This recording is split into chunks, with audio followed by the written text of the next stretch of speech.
परभणी शहर महानगरपालिका अधिकारी कर्मचारी व सर्व कर्मचाऱ्यांनी आज एक अशी बैठक घेतली जे की बऱ्याच वर्षापासून परभणी शहर महानगरपालिकाच्या GST वाढीव अनुदानासाठी आणि जे थकीत रक्कम आहे त्याच्यासाठी प्रयत्न करत होतो। आणि याच्या अगोदर आम्ही आझाद मैदानावर एक आंदोलन केला व तसेच इथले आमच्या कर्मचाऱ्यांनी प्रभाग समिती अ ब क आणि पूर्ण कार्यालय 100% बंद केला होता। त्याच्यामुळे शासनाने एक GR काढला होता आणि ते गठीत समिती केली होती की तुम्ही याचा 30 दिवसाच्या आत अहवाल सादर करा।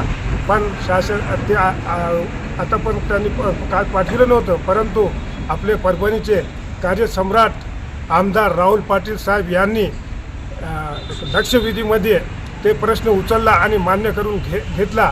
तर त्यांचा अभिनंदन करण्याकरिता आज ही बैठक घेतली आणि आम्ही सगळ्या कर्मचाऱ्यांतर्फे आमदार राहुल पाटील साहेबाचं अभिनंदन करतो व तसेच या कामासाठी ज्यांनी आम्हाला मदत केली, प्रताप भैया, अक्षय देशमुख व पालकमंत्री मॅडम आणि सर्वच त्यांचा आम्ही आज आभार व्यक्त केलं।